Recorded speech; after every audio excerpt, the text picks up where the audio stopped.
Sean ustedes bienvenidos a Mirador Universitario, que es un programa coproducido entre la CUAYET y el Consejo Académico de las Humanidades y de las Artes. Van ustedes a entrar y a disfrutar con nosotros de esta primera serie que se titula 100 años del muralismo en México y que iniciamos el día de hoy con una mesa referida precisamente a la visión académica sobre este tema, particularmente cuando en nuestra Universidad Nacional Autónoma de México se hizo el primer mural en México en el año de 1922. Es decir, estamos celebrando los 100 años del muralismo en México. Y para ello tenemos la presencia de 3 distinguidas universitarias que nos acompañan en esta sesión inaugural de este programa de 100 años del muralismo en México.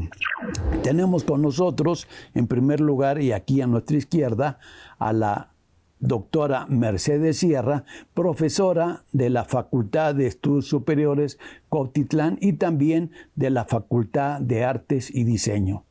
De igual manera nos acompaña la doctora Laura Castañeda, también profesora del posgrado de la Facultad de Artes y Diseño. Y de igual manera tenemos con nosotros a la doctora Itzel Rodríguez, profesora de la Facultad de Filosofía y Letras, quienes forman parte de este panel que decíamos trata sobre los 100 años del muralismo en México. Pero en esta ocasión el tema que vamos a tratar se refiere a la visión académica, a la visión que nos pueden dar precisamente aquellos especialistas sobre el tema del muralismo. De tal manera que entonces el objetivo de nuestra serie, ¿sí?, es buscar que en el televidente se den los conocimientos en forma didáctica que le permitan aproximarse a los temas de las humanidades y de las artes. Y el objetivo muy particular de esta sesión es que este programa ofrece una visión precisamente de esa visión del muralismo sobre los grandes muralistas de México. Vamos a ver, antes de entrar en nuestro diálogo que vamos a establecer con nuestras invitadas, en una breve cápsula que nos va a introducir en el tema del muralismo.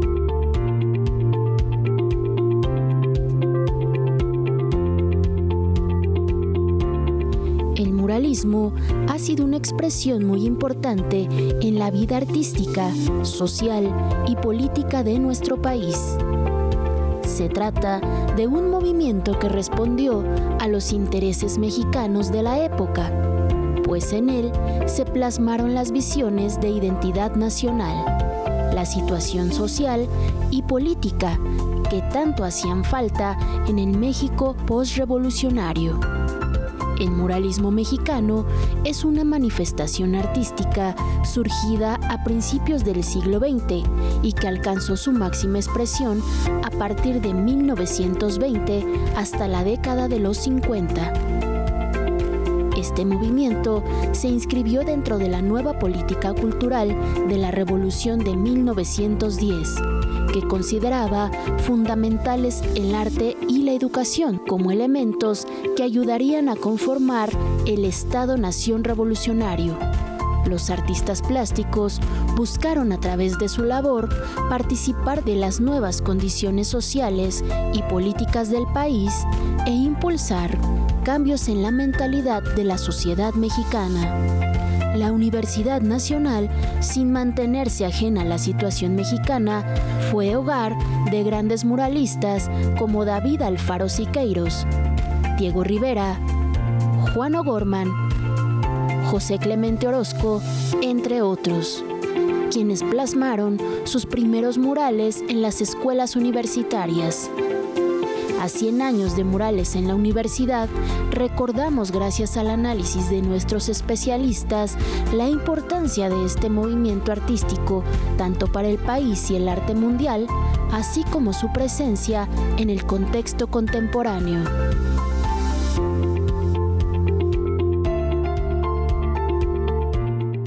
Bien, les saluda Adalberto Santana y ya estamos de nueva cuenta aquí en esta mesa dedicada a 100 años del muralismo en México.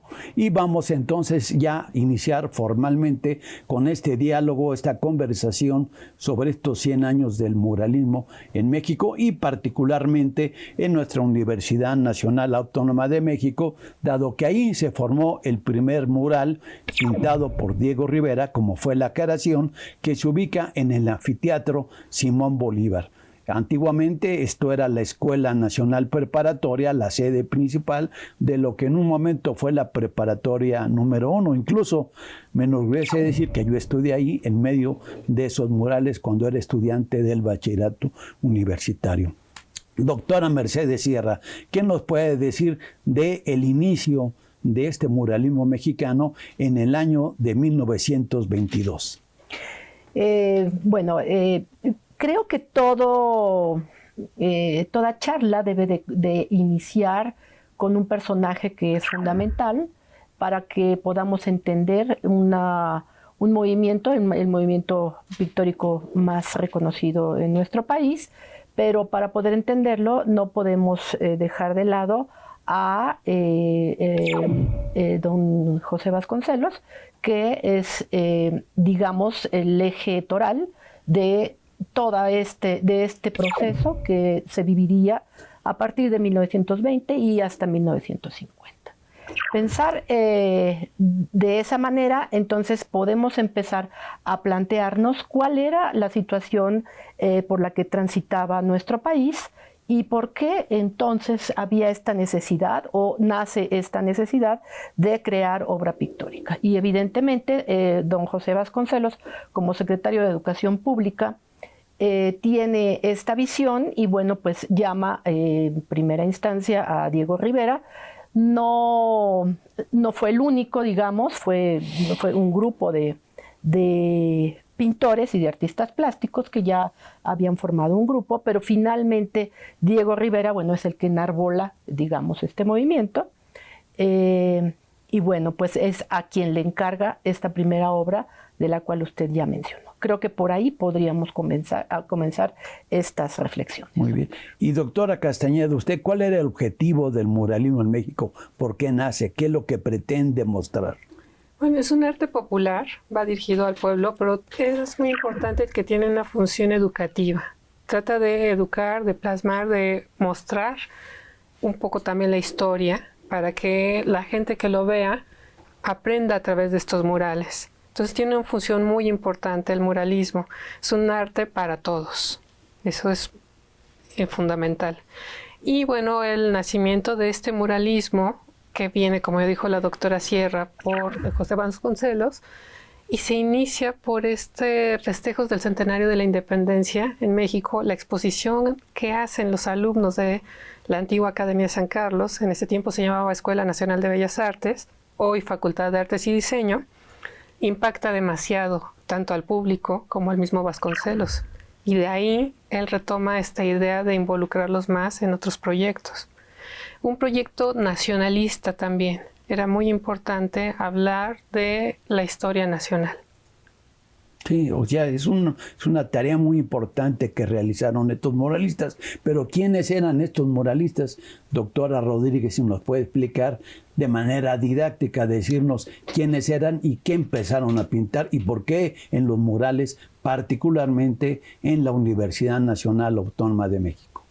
Pues estos muralistas, bueno, en principio hay muchos muralistas que empezaron en esta primera etapa. El primero que empezó a pintar un mural en realidad fue Roberto Montenegro en el antiguo templo de San Pedro y San Pablo.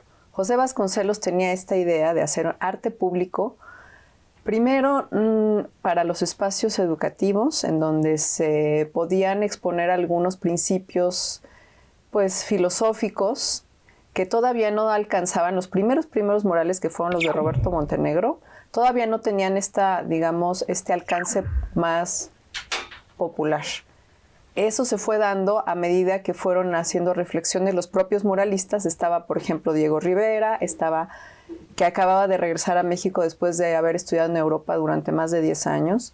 Estaba también Jean Charlotte en la preparatoria. Estaba también Fernando Leal, estaba Fermín Revueltas, estaba Ramón Alba de la Canal.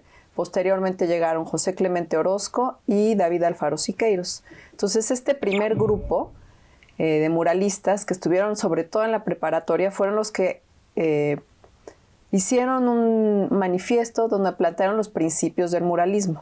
O sea, por eso el muralismo tiene como arte público una misión que es la de tener un sentido didáctico, tener un sentido, digamos, que le hable a la sociedad en términos de la historia, en términos de la general conciencia sociopolítica.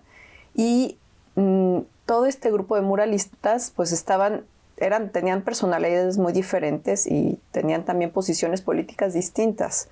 Entonces había, digamos, todo un movimiento dentro de este grupo, toda una serie de discusiones para proponer pues imágenes que cumplieran estos propósitos, ¿no? Pero en esta primera etapa apenas está como conformando lo que nosotros conocemos como un movimiento muralista y se ponen los pilares, digamos, los fundamentos de lo que ahora nosotros ya conocemos muy bien como un arte público, como han comentado mis colegas, que tiene un sentido pues más de difusión, masivo, que habla de la historia, con principios más populares, que hablan de la identidad sobre todo, ¿no? Diego Rivera en general es el más reconocido en ese aspecto de la identidad, pero también está Siqueiros, que es más politizado, o está, por ejemplo, Roberto Montenegro, que no tenía esta perfil político, pero que sí tiene un perfil muy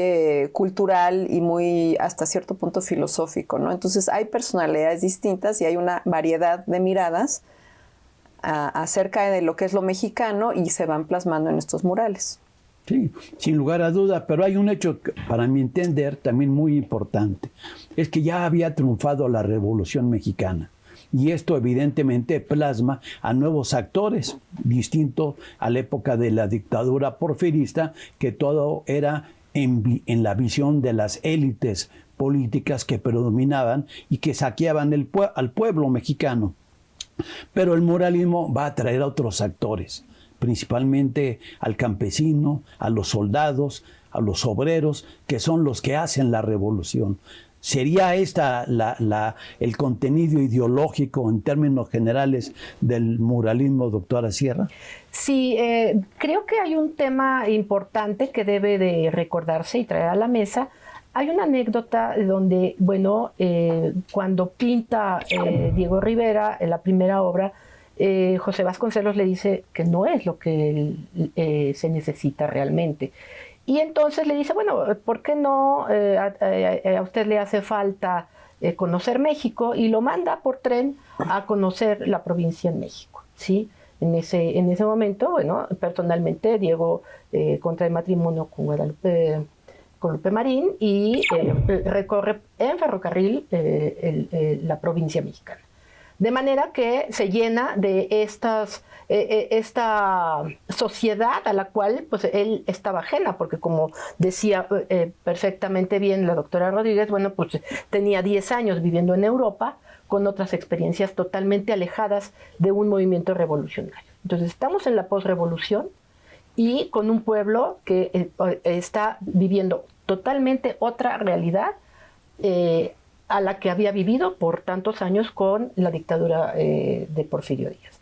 Entonces, cuando él regresa, comienza entonces a desarrollar narrativas, evidentemente, con los actores como son los obreros, los soldados, los indígenas, y bueno, finalmente esto es lo que en algún momento José Vasconcelos dice sí. Ahora, debemos de recordar que también tenía México un altísimo grado de analfabetismo y las obras murales era una manera de que el pueblo conociera la historia. Entonces, creo que esos ingredientes son interesantes e importantes para que podamos entender cómo se va gestando este movimiento. Correcto. Bien, vamos a hacer si les parece bien, una breve cápsula. Estamos entrando en este tema del muralismo. Vamos a dar oportunidad para que también nos comenten algo más. Evidentemente, aquí nuestras invitadas se va a realizar un sondeo y una muestra de las opiniones que recibamos aquí en nuestro canal. Vamos a hacer una breve pausa a este programa de Mirador Universitario y regresamos para tocar otros aspectos fundamentales de este tema de los 100 años del muralismo en México. Nos esperan un momento y volvemos enseguida.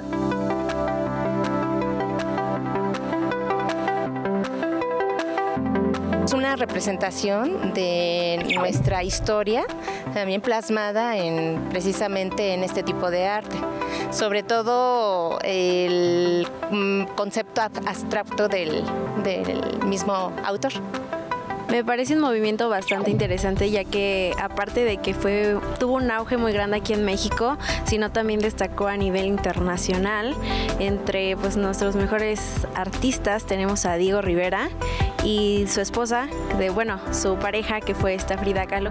Es una forma de expresarse para que las personas puedan llegar a plasmar dentro de los muros, o ya sea, incluso se puede llegar a encontrar en las escaleras, ¿no? Durante la UNAM. El chiste es eso, el que la gente pueda llegar a plasmar esas emociones y que la gente las pueda llegar a interpretar de la manera que ellos también puedan llegar a querer, ¿no? Que sea un lugar más bonito y placentero para todos los que estudiamos aquí en la UNAM también, puede ser.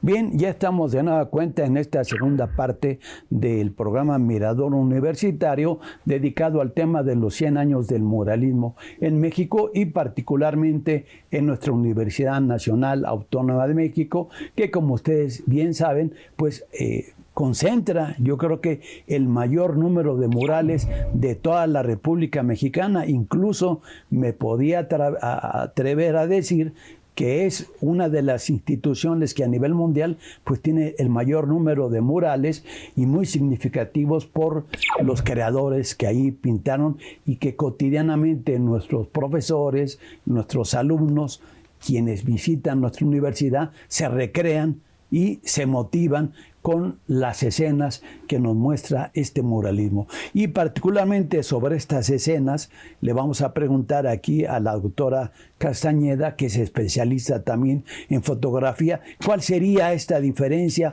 o cuál es el enriquecimiento entre la fotografía y esta plástica en los murales de nuestra universidad y de nuestro México? Bueno, son dos son artes diferentes. La fotografía tiene un fin también de comunicar, de narrar, igual que el muralismo, pero el muralismo siempre está fijo y está en un lugar. Entonces sí tiene un impacto diferente. Los murales también han sido muy fotografiados por fotógrafos muy destacados en nuestro país, que han dejado testimonio de estas obras que muchas de ellas se han perdido también a través del tiempo. Entonces también la fotografía ha jugado un papel importante para resguardar esta parte de la historia. Y bueno, son muy diferentes las propuestas, porque en fotografía, solo la fotografía posada y escenificada podría llegar a un nivel similar al muralismo, porque los pintores crean todo, hacen una investigación documental, plástica, figurativa, de color, de todo sentido, para crear la obra. Entonces esa sería como la diferencia entre una y otra. Sí, y ahí hay otro elemento que también apenas está naciendo propiamente, el cine, que es otra de las imágenes que vamos a encontrar, pero todavía en esta época es un cine mudo. La radio también empieza en sus primeros pasos, de tal manera que, a mi entender, el muralismo se acerca a la gente, se acerca al pueblo y se ve retratada ahí los personajes de los que estábamos hablando, y que la doctora Rodríguez nos puede ahondar en ese aspecto. Sí, ahora que estaba hablando la doctora Castañeda, pensé que estas fotografías que vemos en tantos lados reproducidas de los fotógrafos Casasola, tan famosos que fueron en el periodo revolucionario, que representaban soldados, adelitas, soldaderas también por ahí, y estos paisajes del norte del país, también fueron una fuente de inspiración para los murales que se pintaron en la Escuela Nacional Preparatoria por lo pronto y también en la Secretaría de Educación Pública por Diego Rivera. O sea, todos estos personajes que irrumpieron, digamos, en el escenario de la historia mexicana durante el decenio de 1910 a 1921, comienzan a convertirse en protagonistas de la historia nacional. Antes no habían estado representados pues digamos, en lo que es el arte plástico, ¿no? No habían sido objeto de todas estas representaciones en donde se les daba un lugar especial, un lugar protagónico como agentes de la historia.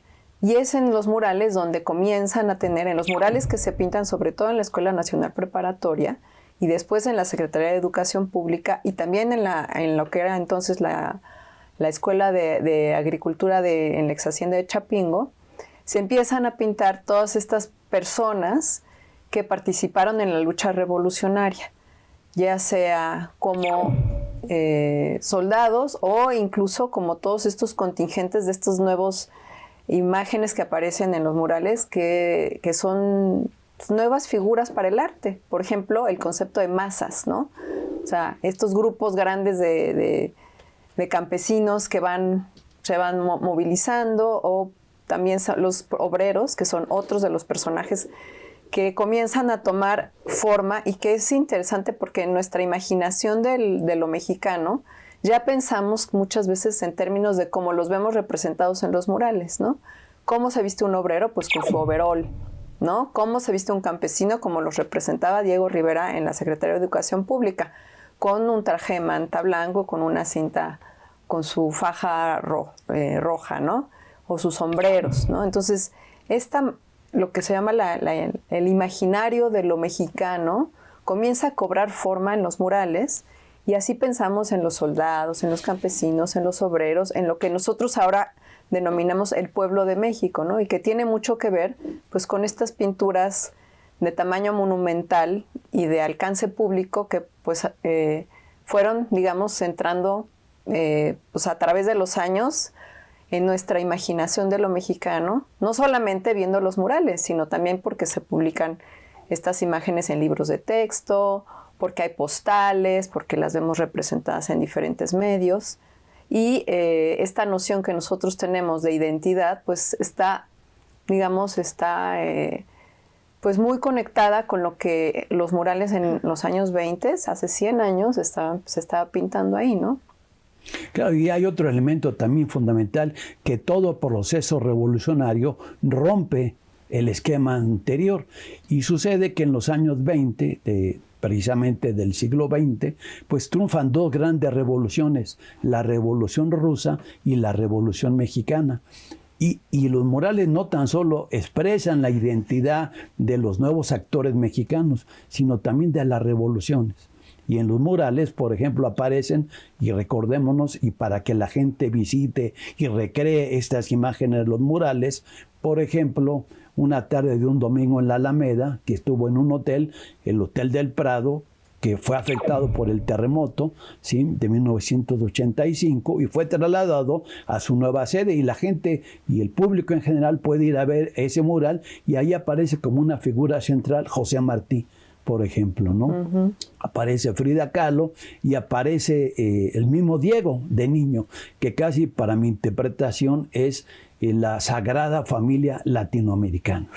Sí. Pero también hay otros murales, por ejemplo, en Bellas Artes aparece Lenin, que es el gran dirigente de la Revolución Rusa, o Carlos Marx, o obreros rusos que aparecen ahí en ese escenario. O más tarde, cuando el golpe de Estado en Guatemala, también se pintan murales que están en el Museo del Hermitage, allá en Moscú, en San Petersburgo, si no me equivoco, ¿no? Entonces, y también en los Estados Unidos fueron a pintar nuestros muralistas. El mismo Diego Rivera, que se enfrentó a Rockefeller cuando plasmó de nueva cuenta a Lenin, porque eran protagonistas fundamentales de un proceso revolucionario mundial. Y porque ellos también tenían una ideología revolucionaria. Pero le pregunto más que mi intervención, ¿qué ideología entonces tenían estos muralistas más reconocidos como Diego Rivera, David Alfaro Siqueiros, Orozco, entre otros? Evidentemente ellos comulgaban con una ideología socialista, comunista, pero bueno, también tendríamos que reflexionar acerca de las personalidades, principalmente entre Diego Rivera y David Alfaro Siqueiros. En algún momento Diego Rivera decide no seguir militando. ¿Por qué? Bueno, porque finalmente eran dos rutas diferentes, cosa que no hizo o que no hace David Alfaro Siqueiros.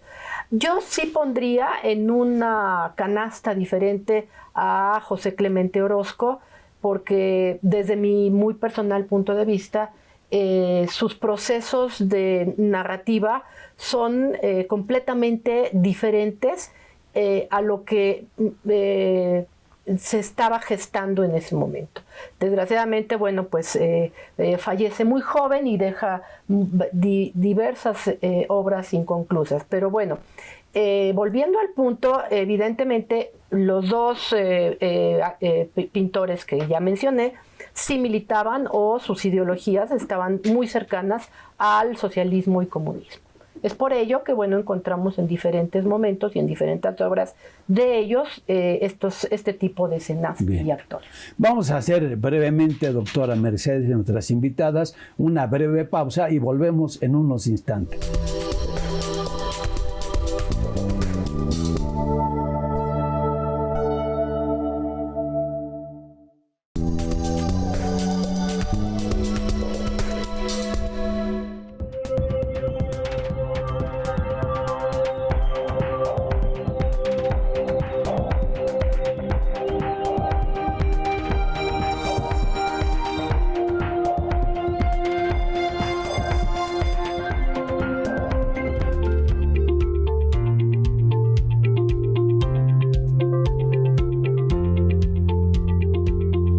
Muralistas del siglo XX tuvieron algo en común: la intención de plasmar un mensaje pedagógico social correspondiente a su tiempo.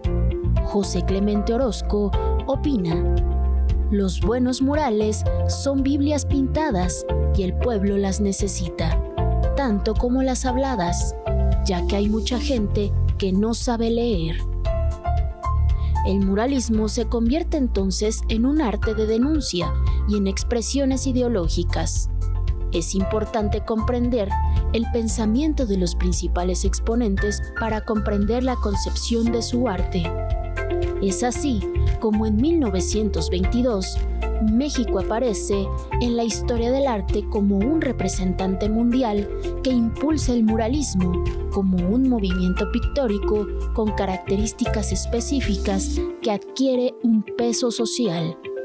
Los muralistas presentaron temas en los que la gente se sintiera identificada y reflejada, como las tradiciones y costumbres tanto de la nación como de las regiones, la vida cotidiana en el trabajo, en el mercado o en cualquier actividad pública. Tomar las tradiciones implica también mostrar los colores de los mexicanos. Por ello, los murales eran un juego de colores fuertes, llamativos y contrastantes.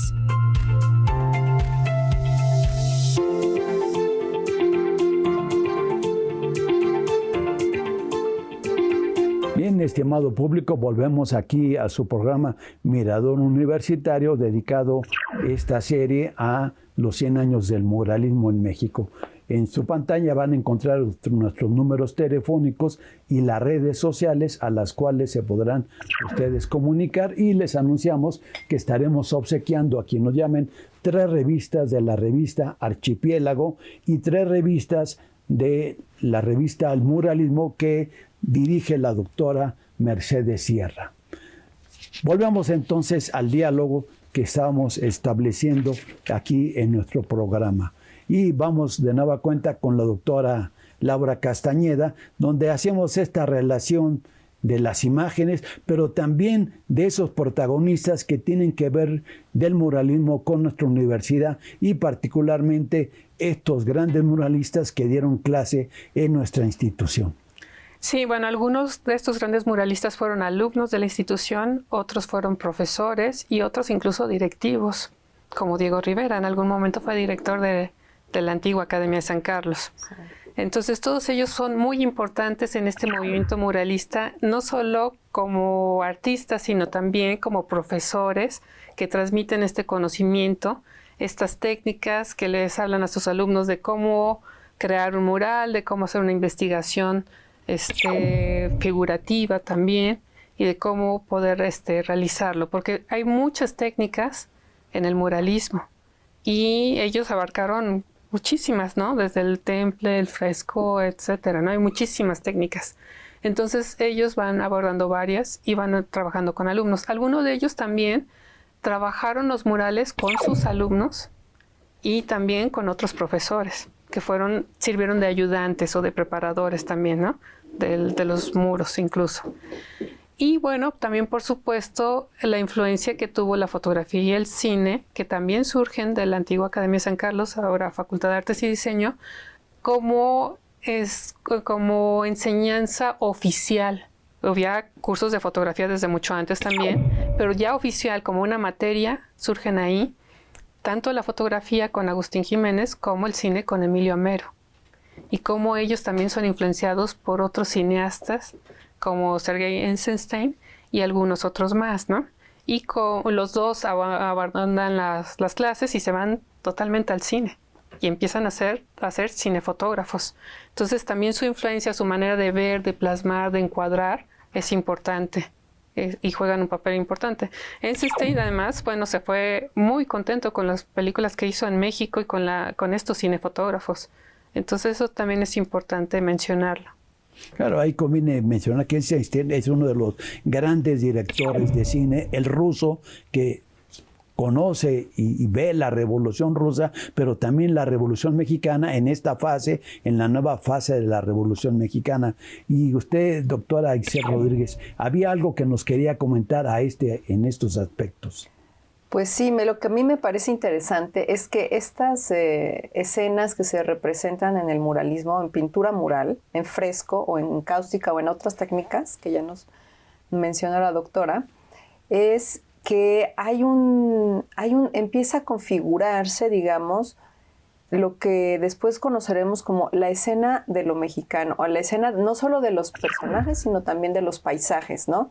El enfoque, los colores que se utilizan y cómo hay una consonancia o una comunicación entre los diferentes medios. Ya nos hablan de la fotografía, de la cinematografía, de los murales, también del grabado en madera, también de otras técnicas que permiten la reproducción y que permiten que se distribuyan a un mayor público, y que el muralismo no nada más se queda, digamos, como un medio fijo y al que tenga acceso nada más los que pasan por ahí, sino que estas representaciones que se crean en estos grandes muros, pues empiezan a circular, digamos, y ser interpretados por otros artistas que trabajan medios distintos, ¿no? Medios, tecnologías quizá más del siglo XX, como es la fotografía y la cinematografía. Entonces, es interesante cómo a partir de una serie de representaciones en muros, podemos pasar a otros medios y entender que esas escenas, que esos personajes y que esa manera de pensar lo mexicano, de pensar la vida política, la vida social, la vida cultural, no nada más están digamos, enmarcadas en los murales, sino circulan hacia otros lugares, ¿no? Hacia otros lugares a través de los medios tecnológicos propios del siglo XX. Y también usted nos comentaba de comentarle al público de ir a ver estos murales que no tan solo se concentran en la Ciudad de México, claro, como capital pues reúne a las grandes obras de los grandes maestros, pero también están en otros lados. Estoy pensando, por ejemplo, en el Hospicio Cabañas, donde está una gran obra del maestro Orozco, sin lugar a dudas, ¿sí? En el mismo castillo de Chapultepec, en Palacio Nacional, en la Alameda, digamos, el mural de Diego Rivera, que allí está plasmado, en nuestra universidad, en el campus particularmente de Ciudad Universitaria, y en lo que fue la preparatoria número 1, allá en San Ildefonso y Justo Sierra, donde los estudiantes, el público general, puede ir a admirar estos murales que siempre van a recrear nuestra vida, incluso en los mercados. Pensamos en el mercado Abelardo L. Rodríguez, que está atrás precisamente de la preparatoria, lo que fue la preparatoria número 1, y que era acercar al pueblo precisamente a estos murales. Y también que hay nuevos murales que han surgido ya para otras generaciones, pensando, por ejemplo, en distintos municipios de nuestro país. Por ejemplo, allá en el estado de Michoacán, pues encontramos algunos, particularmente de los que pintó O'Gorman, ¿sí? Sí. Que están allí en ese estado, en distintas comunidades, como también en Jalapa y otros escenarios que nos comentaba la doctora Castañeda. ¿Recordará algunos otros, maestra? Bueno, el Centro Médico Siglo XXI tiene muchos murales. Desde la entrada se van viendo las obras de importantes artistas mexicanos y extranjeros también, obra muy destacada con diferentes técnicas. Ahí encontramos murales incluso en madera, en diferentes técnicas, y es muy impresionante también ver esos murales. Y bueno, nuestra universidad es tan rica, tiene tantos murales, no solo en lo que es las islas, recubriendo los edificios, también lo vemos en el estadio universitario, por ejemplo, ¿no?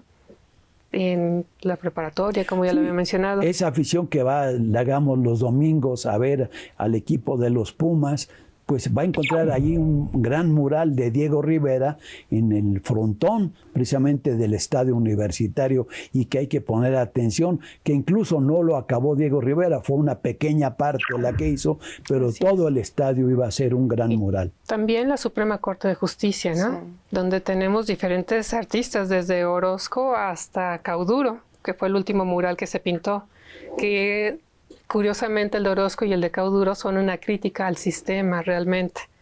Y los dos se permitieron que se plasmaran ahí. Entonces son murales muy importantes. Una visita a la Suprema Corte de Justicia es un recorrido quizás hasta de varios días, de ir abordando mural por mural, analizándolo, revisando cada una de las partes. Y tiene muchos murales, entonces también vale la pena ir a conocerlo.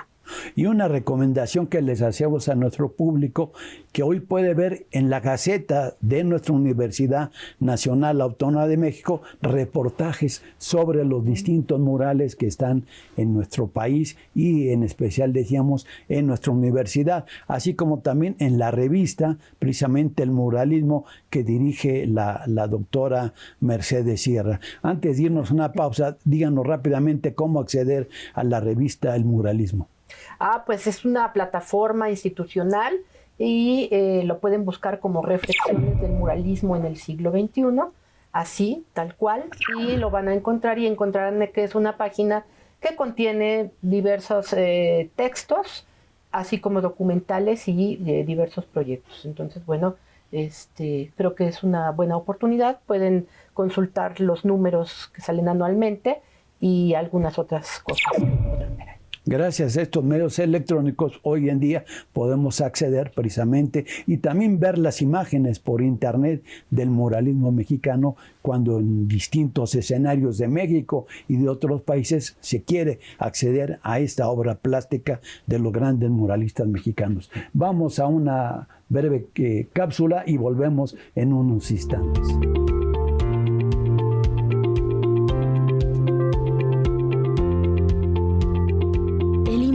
Que tuvieron los murales mexicanos, no solo en el ámbito artístico, sino también en el ámbito académico, fue determinante, pues hoy, después de 100 años, seguimos estudiando este movimiento que va mucho más allá de las artes plásticas y que involucra la cuestión social y política.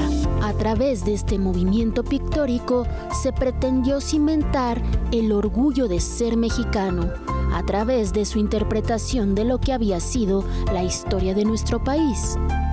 Da a conocer los orígenes y raíces para explicar los sucesos cercanos a su vida y las consecuencias que tuvieron para el pueblo.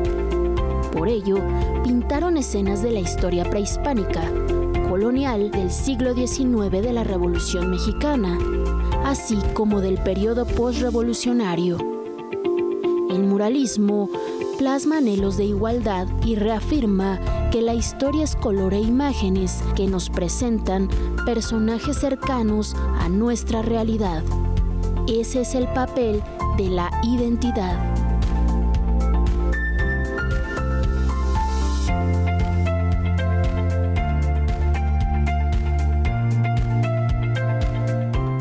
Bien, ya estamos otra vez aquí en esta mesa sobre el muralismo en México en su programa Mirador Universitario, que decíamos es una coproducción entre la CUAYET y el Consejo Académico de las Humanidades y de las Artes de nuestra Universidad Nacional Autónoma de México. Volvemos entonces a la charla y nos quería comentar algo, doctora Castañeda.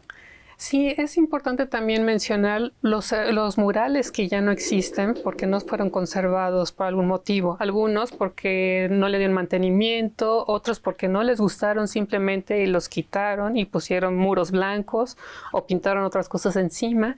Y otros, normalmente es eso, el gusto y que no le dan la importancia. Y también es importante destacar que la ley protege los murales, la obra artística hecha por artistas nacionales, pero no por los extranjeros. Ya ha habido muchos extranjeros que han hecho grandes obras en México. Un caso es el de Carlos Mérida. Muchos de sus murales se perdieron, incluso en instituciones gubernamentales se perdieron, porque pues ya por el gusto no les gustó, lo quitaron y desapareció. Otros más fueron rescatados, por ejemplo, el de la fábrica de bujías Champion, que fue donado a la UNAM, y el mismo Carlos Mérida decidió que se pusiera enfrente del Centro Cultural Universitario. Es ese de mosaicos blancos con azul. Con unas figuras geométricas. Con unas expresiones mayas más que geométricas, dijéramos. Sí, él tenía una influencia totalmente maya quiché. Él es de nacionalidad guatemalteco y vivió muchos años en México. Su familia vive en México y era parte del exilio guatemalteco en México. Exacto. Entonces él fusiona esto con un arte abstracto. Él se va haciendo más abstracto cada vez y hace este tipo de murales. Otro es el del cine Manacar, que era el telón del cine y que cuando el cine cierra se queda mucho tiempo ahí encerrado, embodegado, y después lo donan a México y el FONCA lo resguarda. Cuando se hace la nueva Torre Manacar, el arquitecto Teodoro González de León decide rescatar el telón. Y entonces hace que la inmobiliaria pague la restauración, que es una magnífica restauración que hizo el Cencropan. Y bueno, sigue siendo un mural de la nación, pero colocado en una torre nueva, que es un edificio además hermoso y que cualquiera puede ir a apreciar este mural. Entonces, bueno, pero hay muchos otros casos, ¿verdad, doctora? Sí, yo creo que esta parte de la conservación del patrimonio es algo que debemos de puntualizar, porque los restauradores mexicanos son de los mejores en el mundo, son reconocidos mundialmente y evidentemente han logrado restauraciones y vueltas a poner en otro sitio de grandes obras. Hay que entender que las obras murales normalmente, cuando hablamos de patrimonio y de restauración, se tratan de conservar hasta las últimas consecuencias. Pero cuando esto ya no es posible, es cuando se tienen que separar. Y bueno, eso sería tema de otro, tal vez, programa, solamente hablar de patrimonio y restauración, donde evidentemente las técnicas desarrolladas por los restauradores mexicanos han logrado el salvamento de diversas obras, como la que mencionaba la doctora Castañeda, que si bien es cierto, no era un telón y ahora lo convirtieron en un mural abatible, que son de las nuevas tecnologías y nuevas propuestas que desarrolla el INBA para darle solución y que vuelva a ser admirado por el público. Como ese, bueno, aquí dentro de la universidad tenemos el ejemplo de el auditorio del posgrado de Derecho, de una gran obra de Pablo Higgins, La lucha sindical, que por cierto fue la primera obra financiada por un sindicato, que era el sindicato de los trabajadores de texto gratuito. Entonces, el edificio aún se conserva, pero ahora ya es una tienda del ISSSTE. Sin embargo, en su momento fue retirado, se guardó 30 años y por una proyecto, un gran proyecto de su director en ese momento de la Facultad de Derecho, lo restauran y lo reinstalan en el posgrado de Derecho. Entonces, es mucho más complicado hablar de este tipo de procesos. ¿Por qué? Porque el restaurador logra no reinsertar esa obra mural en otro recinto que no fue pensado para eso, sin que pierda verdaderamente la esencia de cómo fue creado. Entonces yo creo que esa parte no la debemos de no mencionar, porque bueno, afortunadamente sí tenemos esa fortuna de tener estos procesos de restauración. Sí. No sé qué opina usted, doctora Rodríguez. Sí, yo creo que es importante, es que sobre todo pensar en por qué hay que conservarle los murales y por qué seguir creando, porque finalmente tienen un significado profundo de identidad. O sea, estos murales que tenemos como patrimonio histórico, bueno, pues forman parte de nuestra identidad cultural, pero los nuevos murales que se están haciendo, incluso las expresiones que derivan de los murales, que son, por ejemplo, el arte urbano, que son, por ejemplo, otro tipo de expresiones pues más espontáneas de ciertas comunidades, tienen que ver con la expresión de la identidad y un sentido de pertenencia, ¿no? Entonces, por eso hay que darles un valor. O sea, este muralismo mexicano, que hace 100 años estaba empezando a pintar sus primeros murales, también derivó en expresiones fuera de nuestro país que también buscaban un canal de identidad, ¿no? Mostrar quiénes son las comunidades, ¿no? Pienso, por ejemplo, en el arte chicano, en California, en Los Ángeles. Pienso también en el muralismo que se dio en esta zona zapatista de Chiapas, o en los murales que se han dado en diferentes comunidades de nuestro país y fuera de nuestro país, que siguen este ejemplo del arte público mexicano, que sobre todo genera expresión de identidad social, de identidad política y de comunidad, ¿no? Y eso es, creo que, lo importante, por lo que nos hacemos este llamado a que se conserve, a que se preserve, a que se continúe haciendo, ¿no? Y que se le dé ese valor, porque tiene, pues, resguarda una expresión de identidad, que es lo que nos da un sentido también de raíz, ¿no? Claro, yo creo que hay un elemento central que es la identidad, y me parece que el muralismo mexicano va más allá de lo mexicano. Es decir, va a lo latinoamericano. Quizá una muestra, y recomendamos a nuestro público a ver la epopeya bolivariana en el anfiteatro Simón Bolívar, allá en la calle de Justo Sierra, donde está ese magnífico edificio, ¿sí?, del siglo XVII, si no me equivoco, ¿sí?, que es lo que fue en un momento la rectoría, y donde está el anfiteatro Simón Bolívar, y donde precisamente Fernando Leal pintó a los grandes próceres de nuestra independencia latinoamericana. Está Sucre, está Morazán, ¿sí?, está Miranda, evidentemente Simón Bolívar, que es nuestro gran libertador, ¿no? Entonces son también lecciones de historia las que ahí se hacen presentes. Pero finalmente nuestro programa va a concluir. No hay el tiempo suficiente para ahondar todo lo que uno quisiera, y les vamos a dar a ustedes un minuto de reflexión final para concluir nuestro programa dedicado al muralismo en México. Le damos la palabra a doctora Mercedes Sierra en este minuto. Gracias. Gracias, doctor. Pues yo concluiría diciendo que, bueno, al día de hoy se sigue creando pintura monumental, arte urbano, pintura mural y con otras salidas. Podemos encontrar la escuela institucional gubernamental que se sigue trabajando por artistas plásticos.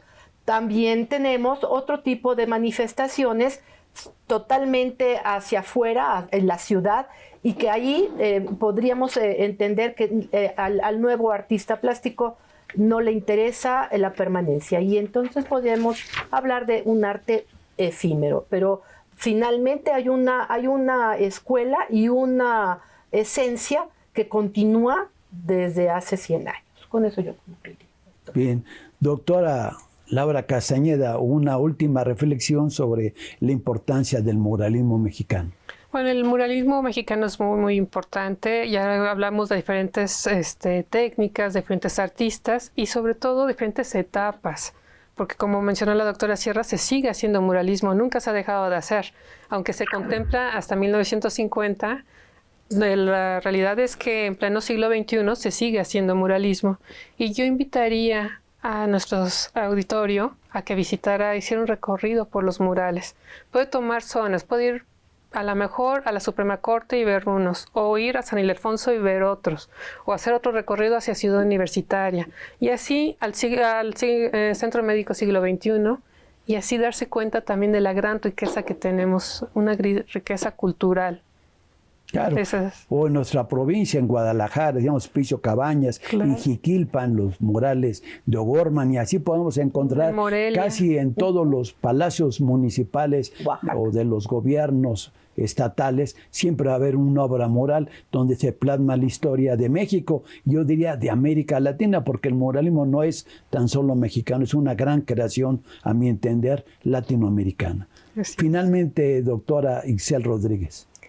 Sí, pues justo lo que acaban de decir mis colegas, que es, hace 100 años se plantó la semilla que ha dado frutos y se ha convertido en un árbol gigante que abarca no nada más México, sino Latinoamérica, Norteamérica, Canadá, incluso y hasta Europa, ¿no? Este ejemplo del muralismo mexicano, con su sentido social, con su sentido de identidad, con su sentido de generar una conciencia sociopolítica, pues lo retoman otras comunidades, le dan un sentido propio, le dan un perfil propio y se sigue reproduciendo porque hay esta necesidad. O sea, el arte, como en este caso el arte público, constituye una necesidad de expresión de lo humano, ¿no? Y creo que también, bueno, por ahí empezar a valorarlo, pero también como patrimonio cultural y también como un medio de expresión de lo social,